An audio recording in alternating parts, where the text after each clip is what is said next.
ED पर टूटा है सुप्रीम कोर्ट का कहर, मोदी की बड़ी हार। थंबनेल आपने देखा होगा, आप थोड़े चौंक रहे होंगे कि ऐसा क्या हुआ है जो ईडी पर सुप्रीम कोर्ट का कहर टूटा है। तो आज का वीडियो बहुत इंफॉर्मेटिव है, बहुत ज़्यादा ज़रूरी है आप लोगों को जानना कि क्या हुआ है।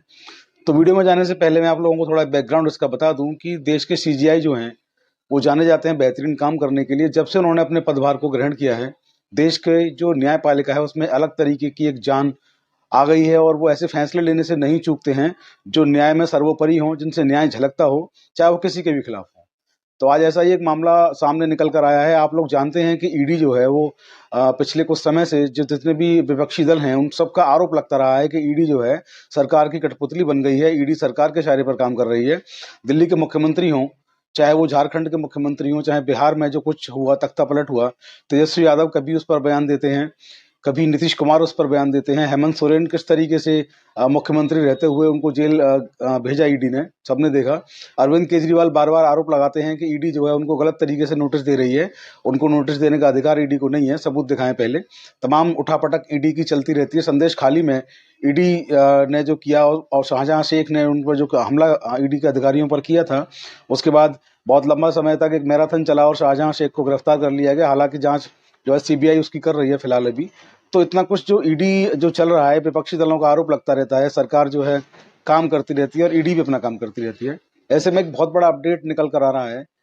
अपडेट इसलिए इतना बड़ा है कि ईडी के एक मामले को सुप्रीम कोर्ट ने रद्द कर दिया। जी हाँ, ईडी जो है पीएमएलए के जो मुकदमे दर्ज करती है, यानी कि मनी लॉन्ड्रिंग के जो मुकदमे दर्ज होते हैं तमाम नेताओं पर, तमाम बड़े नेताओं पर, तमाम विधायकों पर, कभी कभी मुख्यमंत्रियों पर, तो उस ईडी के जो पीएमएलए के मामले होते हैं, यानी मनी लॉन्ड्रिंग के जो मामले होते हैं, ऐसे ही एक बड़े नेता के मनी लॉन्ड्रिंग के मामले को सुप्रीम कोर्ट ने, ईडी के मामले को खारिज कर दिया है। नेता को बहुत बड़ी राहत दी है।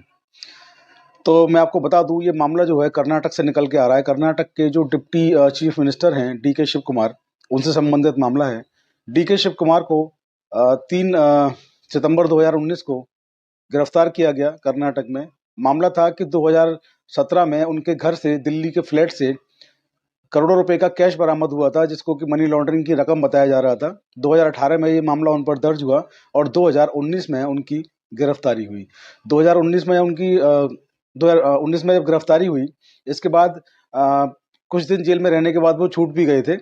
तो ये मामला जो था, इस मामले में हुआ ये था कि ईडी ने पूछताछ के लिए डीके शिव कुमार को समन दिया। डीके शिव कुमार को जब समन मिला तो समन के खिलाफ कर्नाटक हाई कोर्ट वो गए।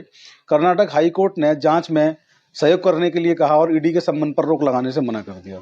इसके बाद deputy chief minister DK Shivakumar, जो कांग्रेस के एक कट्टर नेता माने जाते हैं, वो सुप्रीम कोर्ट पहुंचते हैं। सुप्रीम कोर्ट में कर्नाटक हाई कोर्ट का जो आदेश था उसके विरुद्ध अपील याचिका दाखिल करते हैं। उस अपील याचिका में फिलहाल जो है सुप्रीम कोर्ट की पीठ जो थी, जस्टिस सूर्यकांत व जस्टिस के वी विश्वनाथन, 2 जजेस की ये बेंच थी जस्टिस की, इन्होंने इस मामले को सुना। और इस मामले में बता दूं कि इस मामले की जो पैरवी की, वो वरिष्ठ अधिवक्ता सुप्रीम कोर्ट के डॉक्टर अभिषेक मनु सिंघवी ने इस केस की पैरवी की।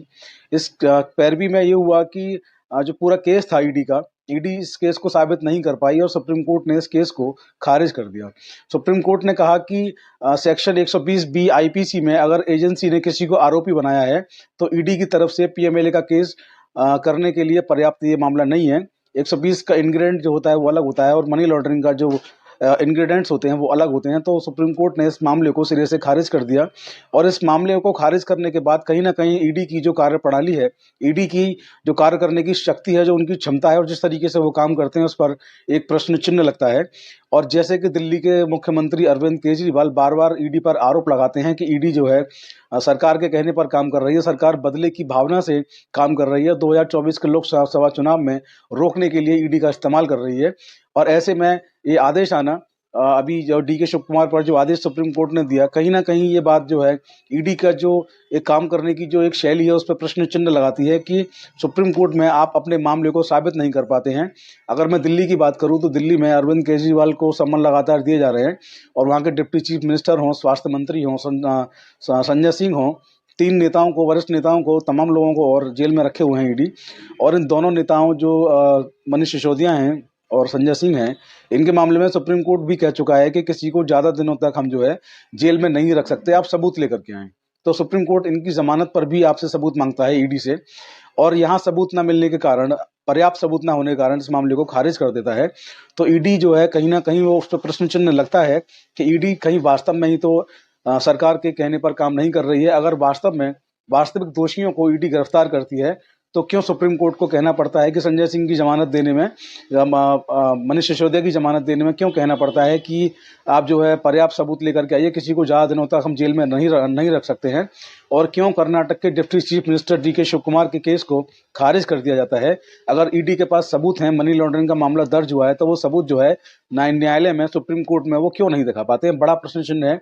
और कहीं ना कहीं जो आरोप विपक्षी पार्टियां लगाती हैं उसमें ऐसा लगता है कि दम है। हालांकि जो है सुप्रीम कोर्ट अपनी एक एजेंसी अलग है, सुप्रीम कोर्ट सर्वोच्च संस्था है देश की, और जो ईडी है वो एक एजेंसी है, वो काम करती है। तो यहाँ पर किसी एजेंसी पर आरोप लगाने का हमारा मकसद नहीं, लेकिन जो हो रहा है, आप किसी वरिष्ठ नेता को, किसी मुख्यमंत्री को गिरफ्तार करते हैं, जेल भेज देते हैं, सुप्रीम कोर्ट आपसे कहता है कि सबूत लेकर के आइए, आपके पास सबूत नहीं होता है, तो ये कहीं ना कहीं प्रश्न चिन्ह है। ईडी को इस पर भी सोचना चाहिए।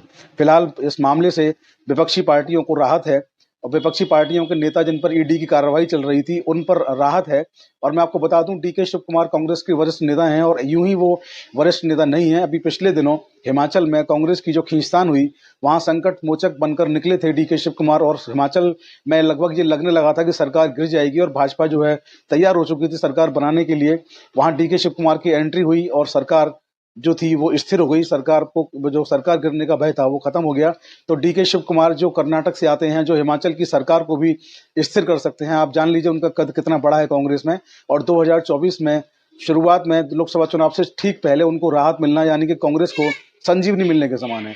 तो आज के वीडियो में इतना ही। आप लोग बने रहें चौधरी लीगल एसोसिएट पर। वीडियो को शेयर करना ना भूलें, और इसके साथ आप लोग हमें सब्सक्राइब और फॉलो करना ना भूलें। आपको सारे लिंक हमारे डिस्क्रिप्शन बॉक्स में मिल जाएंगे। जय हिंद, जय भारत, नमस्कार।